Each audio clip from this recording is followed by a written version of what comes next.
You are watching Live OK Television.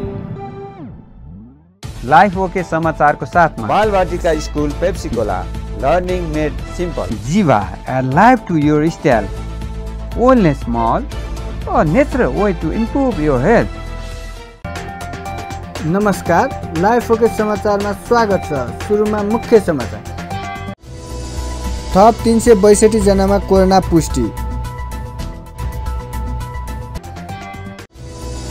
सरकारले निरङ्कुश काम गरेको निरङ्कुश सरकार नचाहिने। कु गर्न खोज्दा प्रधानमन्त्री केपी शर्मा ओलीले असफल बनाएर देशलाई बचाएको दाबी। अब संवैधानिक कदम सच्याउनुको विकल्प नभएको। केपी ओली प्रधानमन्त्री पद जोगाउनतिर मात्र लागेको आरोप। अब समाचार विस्तारमा। नेपालमा शनिबार थप 362 जनामा कोरोना पुष्टि भएको छ। यो सँगै नेपालमा कोरोना संक्रमितको संख्या 2,64,521 पुगेको छ। त्यस्तै कोरोनाका कारण थप 3 जनाको मृत्यु हुँदा हालसम्म नेपालमा 1912 जनाले कोरोनाका कारण ज्यान गुमाएका छन्। त्यस्तै 679 कोरोना संक्रमित निको भएका छन्। हालसम्म नेपालमा 2,57,928 जना कोरोना मुक्त भएको स्वास्थ्य मन्त्रालयले जनाएको छ। हाल नेपालमा 4,681 जना आइसोलेसनमा छन् भने 262 जना क्वारेन्टाइनमा छन्। हालसम्म नेपालमा 19,74,561 वटा PCR गरिएको छ। चिकित्सक क्षेत्र सुधारका अभिनेता डाक्टर गोविन्द केसीले संसद विघटन गरेर सरकारले निरङ्कुश काम गरेको निरङ्कुश सरकार नचाहिने बताउनु भएको छ। प्रतिनिधि सभा विघटनको विरुद्धमा नागरिक अगुवाहरूले शनिबार काठमाडौँमा आयोजना गरेको विरोध प्रदर्शनमा सहभागी हुन पुगेका डाक्टर केसीले जनताको सङ्घर्षबाट ल्याएको संविधानको रक्षा गर्नु मतदाताको कर्तव्य भएको समेत बताउनु भयो। उहाँले संविधानले नदिएको अधिकार प्रयोग गरी संसद विघटन गर्ने प्रधानमन्त्री केपी शर्मा ओलीको शैली श्री 7 महाराजको जस्तो भएको टिप्पणी गर्नुभयो। डाक्टर केसीले प्रधानमन्त्री, राष्ट्रपति र मन्त्री कोही पनि नभई संविधान सर्वोपरि भएकोले त्यसको पालना नभए जनता सडकमा आउनुपर्ने जिकिर गर्नुभयो। संसद विघटनको मुद्दा सर्वोच्चमा रहेको र त्यहाँबाट ओलीको कदमलाई रोक्ने आशा रहेको डाक्टर केसीले बताउनुभयो। उहाँले प्रयोग गरेर संसद विघटन गर्ने प्रयास गर्नु। यो संसद यो चाहिँ के अरे यो संविधान सबैजना के अरे सर्वोपरि भनेको संविधान हो। ओली होइन, गृहमन्त्रीहरू होइन, अथवा चाहिँ न्यायाधीश होइनन्, अथवा चाहिँ के अरे सांसदहरू पनि सबै सर्वोपरि भनेको संविधान हो। संविधानमा नलेखेको कुरो उल्लेख नगरेको कुरो प्रयोग गरेर उनले के गरे भने संसद विघटन गर्ने प्रयास गरे। मान्छे यो संविधान भनेको के छ भनेदेखि नेपालीहरूले रगत पसिना बगाएर धेरैले प्राण आहुति दिएर बनाएको संविधान हो। यो ओली अथवा चाहिँ के अरे विद्या भण्डारीको पैतृक सम्पत्ति होइन। पैतृक सम्पत्ति पनि के हुन्छ भनेदेखि राम्रो ख्याल सम्मान गर्छन्। यो बुझ्नु पऱ्यो, पैतृक सम्पत्ति होइन। जनताले रगत पसिना बगाएर बनाएको संविधान हो। अनि अब यो संविधान कसरी के अरे लङ्घनको संविधानको बलात्कार गरिन्छ भनेदेखि जनता सडकमा आउनु स्वाभाविक हो। त्यो मात्रै होइन, के छ भनेदेखि यस्ता चाहिँ प्रयासहरूलाई चाहिँ के छ भनेदेखि जनताले जसले संविधान ल्याए उनीहरूले यसलाई दण्डित गर्नुपर्छ, दण्डित गर्नुपर्छ। र अब यो चाहिँ के छ भनेदेखि के अरे यसको विचारणको लागि जो रिट गरेको छ, विचारणको सर्वोच्च अदालतमा छ। अब यो चाहिँ जनताहरूले चाहिँ संविधानको रक्षा गर्छ भनेर अपेक्षा गरिराखेका छन्। न्यायालयप्रति संविधानको रक्षा न्यायालय गर्छ भनेर अपेक्षा गरिराखेका छन् र न्यायालय अग्नि परीक्षामा छ। अहिले र न्यायालयको कर्तव्य के भन्छ भने संविधानको रक्षा गर्नुपर्छ। र जनताहरूले हेरिरहेका छन् किनभनेदेखि के अरे तानाशाही कदमको विरुद्ध जनताहरू के अरे ठाउँ ठाउँमा चाहिँ त्यसको विरोध गरिरहेका छन्। तर के छ भनेदेखि जनता के अरे ओलीजीको व्यवहार के छ भने उहाँलाई श्रीसाथ महाराजको व्यवहार गरिराख्नुपर्छ, पहिलेदेखि नै गरिराख्नुपर्छ। उहाँले श्रीसाथ महाराज भनिसकेपछि अनि श्रीसाथ महाराजले थाले श्रीसाथ महाराजले थाल्छन् कि जनताले थाल्छन्।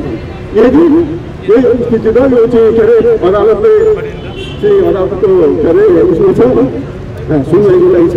यदि अदालतले कुनै गर्यो भनेदेखि त्यसपछि के अरे अदालतको विरुद्ध पनि त्यसपछि यही अहिलेको के अरे जुन सत्ताले उन्माद लगायत ओली सरकार पनि हुन्छन्।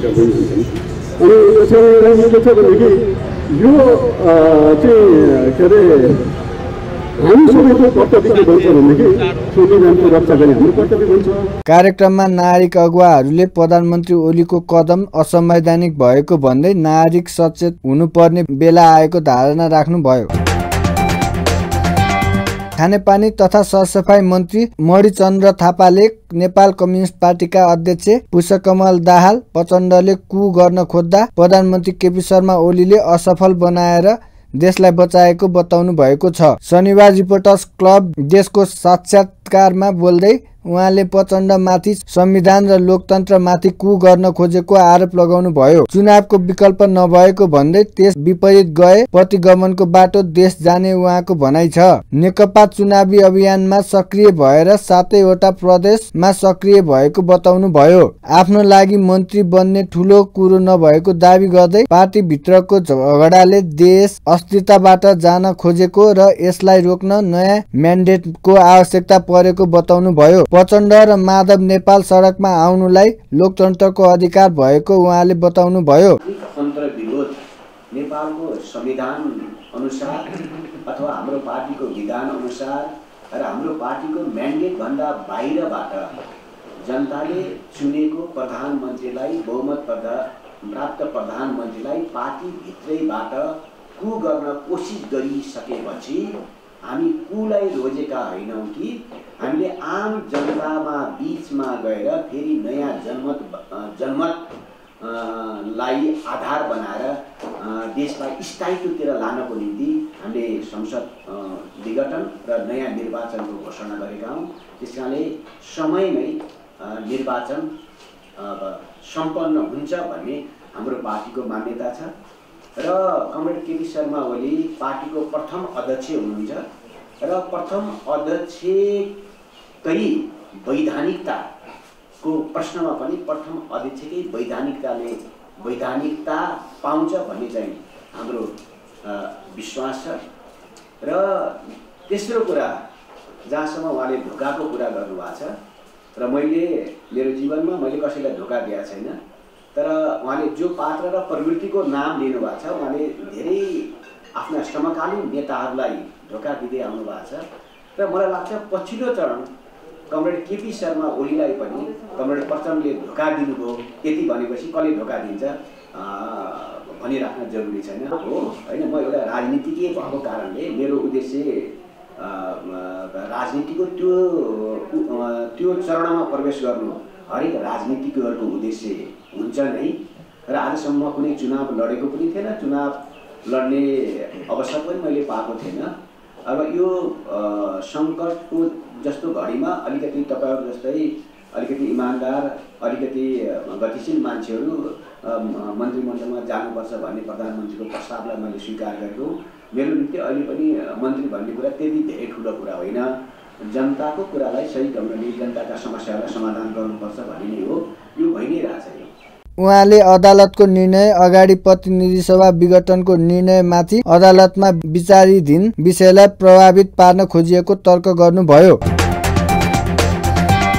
नेपाली कांग्रेसका नेता प्रकाशमान सिंहको असंवैधानिक कदम सच्याउनुको विकल्प नभएको बताउनु भएको छ। संसद विघटनको विरुद्धमा कांग्रेसले देशभरका 330 प्रदेश निर्वाचन क्षेत्रमा गरिरहेको विरोध सभा अन्तर्गत शनिबार काठमाडौँ 1 क मा आयोजित विरोध सभामा बोल्दै सिंहले प्रधानमन्त्रीले हुँदै नभएको अधिकार प्रयोग गरेर संसद विघटन गरेको भन्दै असंवैधानिक कदम सच्याउनुको विकल्प नभएको बताउनु भएको हो। विश्वासको मत लिन नसकेर संसद विघटन गर्ने प्रधानमन्त्री केपी शर्मा ओलीको जनताको मत लिन निर्वाचन गर्छन् भनेर पत्याउन नसकिने उहाँले बताउनु भयो। नेता सिंहले कांग्रेस नेतृत्वमा जारी भएको संविधानमाथि प्रहार हुँदा कांग्रेस चुप लागेर नबस्ने समेत चेतावनी दिनुभयो। नेता सिंहले संसद विघटनको विषय सर्वोच्च अदालतले हेरिरहेको र अदालतले व्याख्या गर्दा संविधान भावना र मर्म अनुसार गर्नेमा आफू विश्वस्त रहेको धारणा राख्नुभयो। केपी ओली जुन नेपाल कम्युनिस्ट पार्टीको यो चाहिँ जुन यो केपी ओलीको सरकार छ, यो केपी ओलीको सरकारले आफूलाई यो चाहिँ जुन भनौँ न अब पार्टीभित्रको यो चाहिँ जुन व्यवस्थापन गर्न नसकेको कारणले गर्दाखेरि उहाँको नेतृत्वमा यो चाहिँ जुन पार्टीभित्रै उहाँले चाहिँ च्यालेन्ज गरिरहेको बेलामा उहाँले त आफ्नो नेपाल कम्युनिस्ट पार्टी यो चाहिँ व्यवस्थित गर्नुपर्नेमा उहाँले चाहिँ आफ्नो पार्टीभित्रको किचोलोलाई उहाँले व्यवस्थापन गर्न नसकेको कारणले गर्दाखेरि उहाँले चाहिँ रिस कहाँ पोख्नुभयो त भन्दाखेरि उहाँसँग चाहिँ हुँदै नभएको चाहिँ अधिकार दुरुपयोग गरेर व्यवस्थापिका संसदै उहाँले चाहिँ भङ्ग गर्नुभयो। अहिले उहाँ चाहिँ जिल्ला जिल्ला उहाँ घुमिराख्नु भएको छ। उहाँ चाहिँ कस्तो भन्दाखेरि संविधानलाई मिचेर असंवैधानिक कदम उठाएको प्रधानमन्त्रीले अब चाहिँ मैले घोषणा गरेको चुनाव चाहिँ हुन्छ भनेर उहाँ जुन हिँडिराख्नु भएको छ, के जनता त्यति मूर्ख छ? यो चाहिँ भएको अधिकार यो चाहिँ भनौँ न उहाँ आफैले के भन्नुहुन्छ भन्दाखेरि झन्डै 2/3 बहुमत प्राप्त गरेको यो चाहिँ केपी ओलीको सरकार हो भनेर चाहिँ भन्ने, अनि चाहिँ व्यवस्थापिका संसदमा गएर आफ्नो चाहिँ विश्वासको मत लिने हिम्मत नहुने यो चाहिँ जुन नेपाल कम्युनिस्ट पार्टीको यो चाहिँ सरकारको नेतृत्व गर्ने केपी ओलीले यो चाहिँ के हो भन्दाखेरि हाम्रो चाहिँ संविधान बमोजिम व्यवस्थापिका संसदको अब भनौँ न त्यसमा अब प्रधानमन्त्रीले यो चाहिँ अलिकति यहाँ चाहिँ अब कुरा त्यस्तै आइरहेको छ, वातावरण त्यस्तै भइरहेको छ। मैले आफ्नो चाहिँ यो चाहिँ मेरो चाहिँ यो चाहिँ व्यवस्थापिका संसदमा मेरो बहुमत छ, विश्वासको मत मसँगै छ भनेर प्रमाणित गर्नुको लागि धारा 100 अनुसार त्यो संविधानको धारा 100 अनुसार विश्वासको मत लिने जुन प्रावधान छ त्यो प्रावधानलाई उहाँले चाहिँ किन उहाँले चाहिँ त्यो छलेर उहाँले चाहिँ हाउस विघटन गर्नुभयो। उहाँसँग बहुमतै रहेको भए त उहाँ नै सरकार उहाँकै सरकार चाहिँ नेतृत्व त निरन्तरता त पाउने थियो नि त। तर कुरा के हो भन्दाखेरि जनताले चुनेर पठाएका यो चाहिँ जनप्रतिनिधिहरू समक्ष यो चाहिँ झन्डै 2/3 बहुमत क्लेम गर्ने सरकारले आफ्नो चाहिँ विश्वासको मत चाहिँ लिन नसक्ने, अब आएर चाहिँ जनतामा चाहिँ उसले भनौँ न मत लिन सक्छ। त्यो कारणले गर्दाखेरि यो चाहिँ चुनाव नगराउने र असंवैधानिक तवरले संविधानलाई चाहिँ मिच्ने काम गरेको यो चाहिँ नेपाल कम्युनिस्ट पार्टीको यो ओली सरकारले कहाँबाट चाहिँ निर्वाचन हुने भने कसले चाहिँ ग्यारेन्टी लिन सक्छ? नेता सिंहले वर्तमान सरकार भ्रष्टाचारमा चुल्लुम्म डुबेको आरोप पनि लगाउनु भयो। नेकपा प्रचण्ड माधव पक्षका वरिष्ठ नेता झलनाथ खनालले केपी ओली प्रधानमन्त्री पद जोगाउनतिर मात्र लागेको आरोप लगाउनु भएको छ। नेकपा सम्पर्क समन्वयन कमिटीको शनिबार काठमाडौँमा गरेको कार्यक्रममा उहाँले प्रधानमन्त्री भएदेखि नै तानाशाहको जस्तो प्रवृत्ति देखाउन थालेको र पद जोगाउनतिर मात्र ध्यान केन्द्रित गरेको आरोप लगाउनु भएको हो। आफूहरूले विश्वासका साथ ओलीलाई अध्यक्ष र प्रधानमन्त्री बनाए पनि खनालले जनताको समृद्धि आकांक्षा पूरा नगरी पार्टीलाई भर्याङ मात्र बनाएको बताउनु भयो। विश्वासको साथमा ओलीलाई अध्यक्ष र प्रधानमन्त्री बनाएर मुलुकको अभिभारा सुम्पिनु गलत भएको उहाँले बताउनु भयो। खनालले संसद विघटन गरेर प्रधानमन्त्री ओलीले जनताको अपेक्षा विपरीत काम गरेको उल्लेख गर्नुभयो। प्रधानमन्त्री ओलीले अनेक पटक संसद भङ्ग गर्ने धम्की दिएको तर आफूहरूले संविधानले नदिने भनी सुधार्ने मौका दिएको खनालले बताउनु भयो। हस्ताक्षर गरेका छन्, आफैले हस्ताक्षर गरेर निर्माण गरेको जो संविधान हो त्यो संविधानलाई बलात्कार गर्ने काममा उनी उद्यत भए। अन्त्यमा पार्टीले काम गर्न दिएन, पार्टीका नेताहरूले काम गर्न दिएनन् भन्ने बहानामा पार्टीले त सिङ्गो सरकार उहाँको एकलौटी सरकार थियो, 2/3 बहुमत थियो, कसैले विरोध गरेको थिएन। हामी कसैले विरोध गरेका थिएनौँ, संसदमा कसैले विरोध गरेको थिएन, बाहिर पनि विरोध थिएन। तर पार्टीभित्र बहस गर्ने कुरा त हाम्रो अधिकारको कुरा हो। संसद भङ्ग गर्ने कुरा भनेको हाम्रो संविधानलाई भत्काउने कुरा त हुँदै हो, संविधानलाई पाल पार्ने कुरा त हुँदै हो।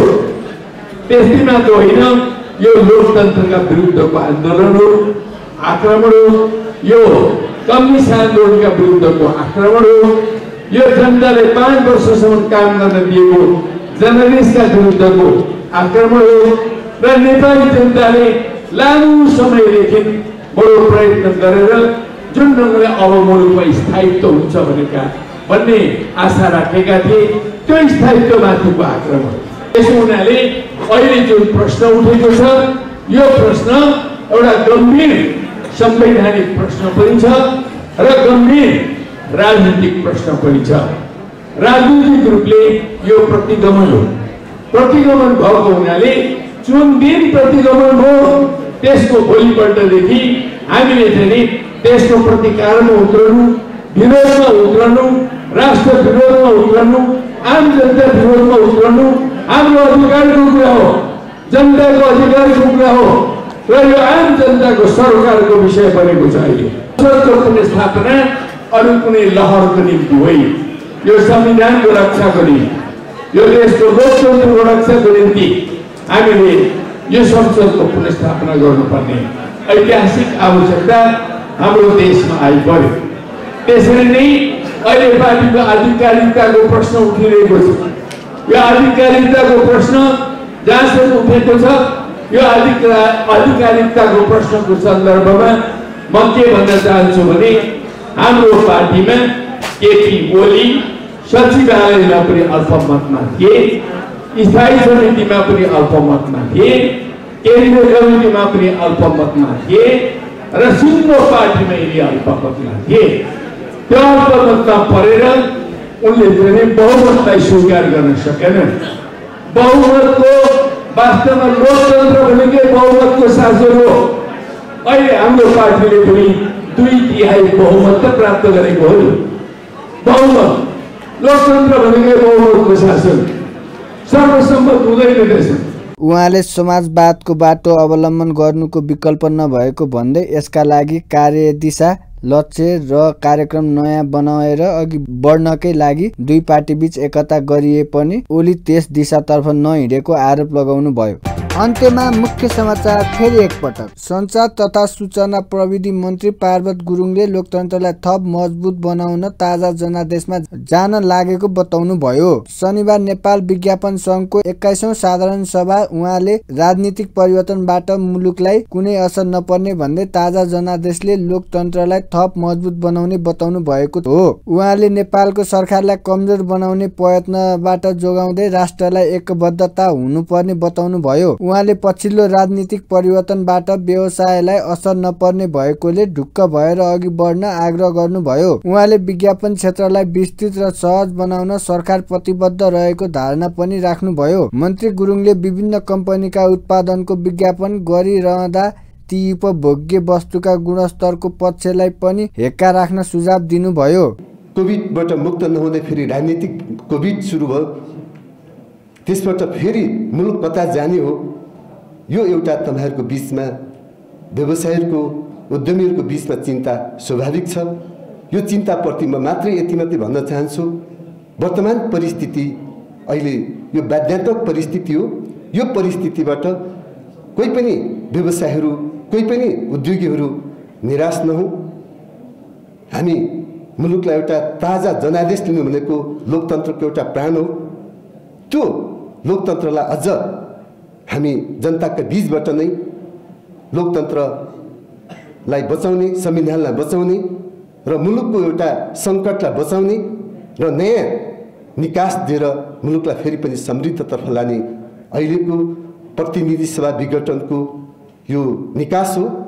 त्यसैले पनि हामी सबैले त्यसप्रति विश्वास लियौं, नेपाल सरकारले लिएको कदमप्रति सहयोग पुर्याउँ, जसले हामी मुलुकलाई फेरि पनि त्यही ढङ्गबाट समृद्ध नेपाल राष्ट्र बनाउन सक्ने वातावरण सिर्जना गरौँ। नेपालको वातावरण, नेपालको राष्ट्रियता, नेपालको संविधान र नेपालको सरकारलाई कमजोर बनाउन जसरी प्रयत्नहरू भइरहेको छ त्यो प्रयत्नबाट हामी राष्ट्रलाई बलियो बनाउने, राष्ट्रलाई एकताबद्ध बनाउने, नेपाल सरकारलाई सहयोग पुर्याउने काममा हामी सबै उद्योग व्यवसायहरू, उद्यमीहरू, सञ्चारकर्मीहरू, सबै विज्ञापन एजेन्सीहरूले पनि त्यही ढङ्गको विज्ञापन नेपाल सरकारको पनि तपाईहरुले विज्ञापन गर्नुस्, राम्रो कामको विज्ञापन गर्नुस्, नराम्रो काम र कमजोरी कामको पनि तपाईले सचेत गर्नुस्। त्यसबाट तपाईँ हाम्रो सम्बन्ध सहकार्य अझ त्यसलाई मजबुत बनाऊ, सुदृढ बनाऊ। त्यस्तै उद्योग वाणिज्य महासंघका अध्यक्ष शेखर गोल्साले चाँडै विज्ञापन नीति बनाएर यस क्षेत्रलाई मजबुत बनाउनु पर्ने जिकिर गर्नुभयो। अब विज्ञापन नीति पनि चाँडै हुनुपर्छ र अब आगामी बाटो तय गर्नको लागि अब विज्ञापन नीतिले नै अब अगाडिको बाटो तय गर्नको लागि सहज बनाउने छ भन्ने विश्वास रहेको छ। अहिले अर्थतन्त्रमा कोभिड-19 को असर हामी सबैले भन्छौँ सायद कोभिड-19 भन्दा पहिला अर्थतन्त्र राम्रै गतिमा बढिरहेको थियो र कोभिड-19 कसैले पनि सायद कल्पना पनि नगरेको एउटा घटना भएको छ र यसले सम्पूर्ण व्यवसायलाई यसले सङ्कुचित बनाएको छ। यसमा कम, मध्यम र अति प्रभावित क्षेत्र भनेर पनि पहिचान भएको छ। यसमा सञ्चार क्षेत्र मध्यम प्रभावित सूचीमा छ भने विज्ञापन न्यून सूचीमा प्रभावित सूचीमा रहेको छ। अहिले सरकारको जुन मापदण्डमा सञ्चार प्रभावित भएपछि विज्ञापन कसरी न्यून प्रभावित हुन सक्नेछ यो चाहिँ मैले बुझ्नै सकेको छैन। यसमा विचार होस् भन्ने म चाहन्छु। साधारण सभाले आगामी 3 वर्षको कार्यकालका लागि सोम धितालको अध्यक्षमा 14 सदस्यीय नयाँ कार्यसमिति चयन गरेको छ। अन्त्यमा मुख्य समाचार फेरि एकपटक। नेपाली कांग्रेसका सभापति शेरबहादुर देउवाले संसद पुनर्स्थापना नभए चुनावमा जानका लागि तयार रहन कार्यकर्तालाई निर्देशन दिनुभएको छ। शनिबार संसद विघटनको विरोधमा काठमाडौँ 5 मा आयोजित सभालाई सम्बोधन गर्दै देउवाले संसद पुनर्स्थापना भएन भने चुनाव हुने अवस्था आउने भन्दै चुनाव गराउन दबाब दिनुपर्ने समेत बताउनु भयो। देउवाले अदालतले संसद विघटनलाई सदर गरे प्रचण्ड नेपालले पनि चुनावमा भाग लिने भन्दै चुनावका लागि तयार रहन कार्यकर्तालाई निर्देशन दिनुभयो। उहाँले प्रतिनिधि सभा विघटन गर्ने प्रधानमन्त्री ओलीको कदम असंवैधानिक भएको बताउँदै अदालतमा विचाराधीन मुद्दाको विषयमा कोही पनि बोल्न नहुने धारणा राख्नुभयो। सभापति देउवाले अदालतले जे फैसला गरे पनि संसद विघटन गराउने ओलीको कदमलाई आफूहरूले असंवैधानिक भनेको स्पष्ट पार्नुभयो। उनले सडकबाटै हटाउनु बाध्य हुँदैछ। त्यसकारण मलाई के छ भनेदेखिलाई अदालतले चुनावको निर्णय गर्यो भने जेठको वैशाखको र वैशाख महिनाको निर्णय गर्यो भनेदेखिलाई चुनाव गराएन भने उनलाई सम्पूर्ण जनताले नेपालमै बस्न नदिने अवस्था हुन सक्दछ। यो कुरा उनले बुझेको होला नि थाहा छ मलाई। अहिले हिजो धनगढीमा चुनाव गराउँछु भनेका छन्। भोलि कुनै बहाना गर्न पाइँदैन। त्यसकारण चुनाव गराउनै पर्छ। चुनाव गराएपछि सबैले भाग लिन्छ। मलाई लाग्छ प्रचण्डजीहरूले भाग लिन्छन्। चुनाव भयो भनेदेखिलाई अदालतले चुनावमै जाने निर्णय गर्यो भनेदेखिलाई उनले चुनाव गराउने सबै चुनावमा भाग लिन्छन्। चुनाव गराएन भने सम्पूर्ण हामी सबै लागेर उनीको खिलाफमा जान्छौँ। त्यस कारण सबैभन्दा चुनाव गराएन भने सबैभन्दा ठुलो समस्यामा, सबैभन्दा अप्ठ्यारोमा, सबैभन्दा बदनामी, सबभन्दा चाहिँ राष्ट्र विरोधी तत्त्वको रूपमा, प्रजातन्त्र विरोधी तत्त्वको रूपमा ओली ठान्नेछन्। त्यसै कारण मलाई विश्वास छ ओलीले चुनाव गराउँछु भनेका छन्। हिजो धनगढीमा चुनाव गराउने छैन। चुनाव गराएन भने सम्पूर्ण नेपालीहरू ओलीजीको खिलाफमा जानेछन्। त्यस बेला उहाँलाई नेपालमै बस्न गाह्रो हुनेछ। त्यसैले मलाई विश्वास छ उहाँ चाहिँ जो चुनावी प्रचारमा जानुभएको छ त्यसैले चुनाव गराउन उहाँले भनिसक्नुभयो। चुनाव प्रचारमा गइसक्नुभयो। त्यस कारण अब प्रधानमन्त्रीको पार्टी चुनावमा जाने, प्रचारमा जाने, हामी घरमै बसेको काम छैन है। हामीले पनि यस्तै काम गरेर हरेक क्षेत्रमा गाउँका वडासम्म आफ्नो कार्यक्रम राखेर हामीले चाहिँ चुनाव भयो भने चुनावी प्रचारको रूपमा लाने, चुनाव भएन भने पनि भोलि चाहिँ आन्दोलनको लागि पनि काम लाग्ने हुनाले त्यसका लागि पनि तयार हुनुपर्ने। यसका लागि सबै साथीहरूलाई दाजुभाइदिदीबहिनीहरूलाई यो जो चाहिँ अनि सर्वोच्च अदालतमा मुद्दा छ, विचाराधीन मुद्दा छ, त्यसमा कुनै कुरा बोल्ने कुरा छैन। अदालतले जे फैसला गर्ने त्यो हामी स्वीकार्नेछौँ। त्यसै कारण पार्लियामेन्ट फिर्ता भयो भने हामी सुरु जारी गर्नेछौँ, चुनाव भयो भने पनि हामी चुनाव भाग्नेछौँ। यति भन्दै म तपाईँहरूलाई चाहिँ यहाँ आइदिनु भएकोमा धन्यवाद दिन चाहन्छु। अरू धेरै कुराहरू भनेर केही साध्य छैन। त्यस कारण अहिलेको बेला नेपाली काङ्ग्रेस सरकारले धेरै ठुलो जिम्मेदारी आएको छ। सभापति देउवाले ओलीले चुनाव गराएनन् भने सबै मिलेर सडकबाटै फाल्ने भन्दै त्यस बेला ओलीलाई देशमा बस्नै गाह्रो हुने तर्क गर्नुभयो। अन्त्यमा मुख्य समाचार फेरि एकपटक। थप 362 जनामा कोरोना पुष्टि। सरकारले निरङ्कुश काम गरेको निरङ्कुश सरकार नचाहिने। कु गर्न खोज्दा प्रधानमन्त्री केपी शर्मा ओलीले असफल बनाएर देशलाई बचाएको दाबी। अब संवैधानिक कदम सच्याउनुको विकल्प नभएको। केपी ओली प्रधानमन्त्री पद जोगाउनतिर मात्र लागेको आरोप।